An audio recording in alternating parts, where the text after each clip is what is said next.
It's an orange juice. What's up everyone, it is OJ coming with balance changes October 9th. Before we talk balance changes, let's talk about how broken Graveyard is. There's no mechanic in any game that is more broken than a Graveyard. Don't get me wrong, I love using Graveyard myself, but when it comes to competitive play, the randomness should not be a determining factor. Jigsaw needs to defend against this push. 379 health. He will have Tombstone to defend against this. Right there. Oh no, once again!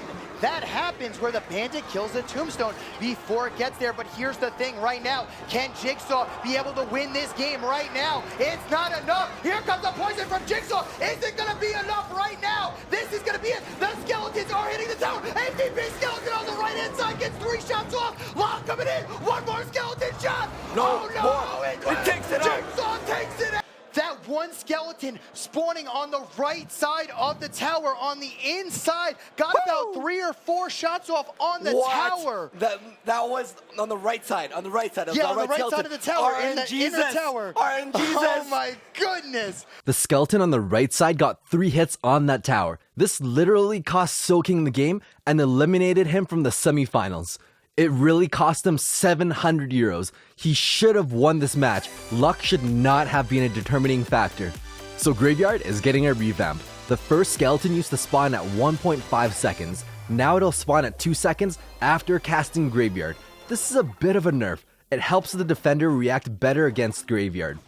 To compensate for this nerf, the duration is increasing from 9 seconds to 10 seconds. This means it'll spawn 1 extra skeleton for a total of 16 of them. Its radius is being decreased from 5 tiles to 4 tiles. It'll have the same radius as arrows now. Normally for spells, that's a nerf, but with Graveyard, this is a buff. The skeletons are going to be more concentrated, so you'll be able to aim it more precisely now. That being said, it's not all exact science. The overall mechanic is changing. The skeletons will now spawn on the outer edge in predetermined sectors. The order that they spawn will be a bit random. I don't have the build, so I'm not able to test it, but I wonder if it's a set of sequence or if it's totally random. Needless to say, Graveyard will now deal more consistent damage to the tower, and it won't have a plus-minus 1000 swing damage. The Electro Wizard is receiving a slight nerf. His damage is being reduced by 4%. His single attack is reducing from 100 damage to 96. This is very significant. It'll now take him a total of 3.5 shots to kill a Musketeer. Before he could have killed her in 3 shots, but now it's not enough, meaning she'll get 1 extra shot off, potentially killing the Electro Wizard completely, changing the outcome of this entire interaction. This is not just a Musketeer. He'll require half an extra shot to kill a Baby Dragon, Valkyrie, Wizard, Prince, Elite Barbarians, Miner, Mega Minion, and a few other cards. Let's say the Mega Minion is accompanied with a Giant. The E-Wiz would be able to kill the Mega Minion in 7 attacks. Now, it'll take 8. On top of that subtle, yet strong nerf, his load time is being slowed down by 0.2 seconds. What does this mean? Well, his first attack will hit 0.2 seconds slower now. The cannon card is getting some love. Its hit points and shield is being increased by 5%, from 696 to 731. Its shield will now survive 1 extra attack from a Mega Knight. The interaction of the cannon card's health will remain the same because it does have a building decay. Lightning is receiving a bit of a nerf. Its damage is being decreased by 3%. It'll now deal 837 damage. There are no significant interaction changes, but it will no longer one-shot Golem babies. On top of that, its radius is being decreased from 3.5 tiles down to 3 tiles. Even a small radius reduction is huge. The circle just got a lot smaller. It went from poison range down to freeze clone range. Against the lightning, Inferno Tower's new anti-lightning position is going to be right at the river, 2 tiles from the Princess Tower that you're attacking. Another anti-lightning position against the Giant will be 1 tile from the river and 3 tiles from the Princess Tower. This is a huge blow to lightning and slightly buffs towers like Inferno Tower against beatdown decks. The Spear Goblins are getting its first buff in Clash Royale history. It's going to attack faster, a lot faster. Each attack will hit 0.2 seconds faster. Its overall damage per second is increasing by 18%. This will affect Spear Goblins, Goblin Huts, and Goblin Gang. Spear Goblin chip damage on the tower will be an extra 200 damage on the Princess Tower if left ignored. 3 Spear Goblins will now have nearly the same DPS as 2 archers. So Zap or the Log is going to be mandatory against these menaces now. Another mark in history for Clash Royale. Sparky is getting a slight change. Her attack speed is increasing by 1 second. This means it'll now only take 4 seconds to charge up.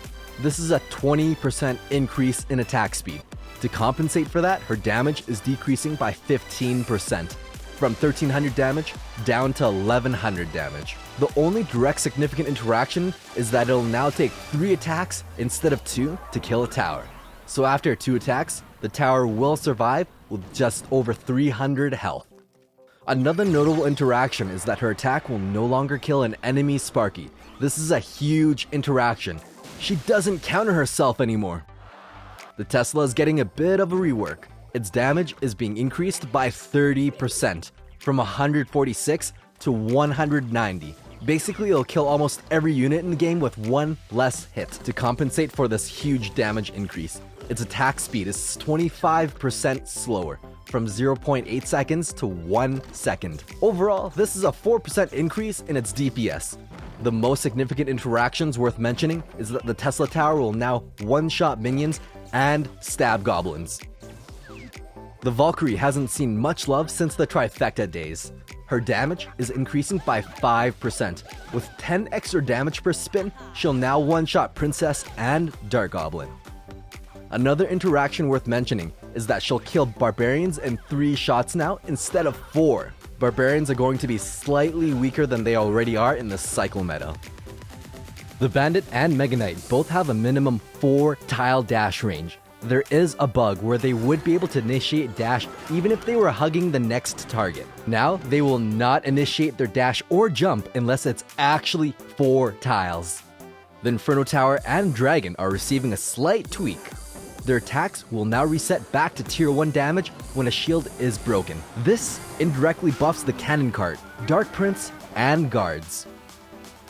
Sometimes, a unit will swerve into another lane unexpectedly. Pathing AI has been tweaked a bit, so we should see this less often. I'm not saying this is completely fixed, but the behavior should certainly be more predictable. So when is the October update coming? I can't tell you the exact date, but I can tell you that the balance change comes October 9th. I'm not gonna edit that out. That was a weird wink. Whatever.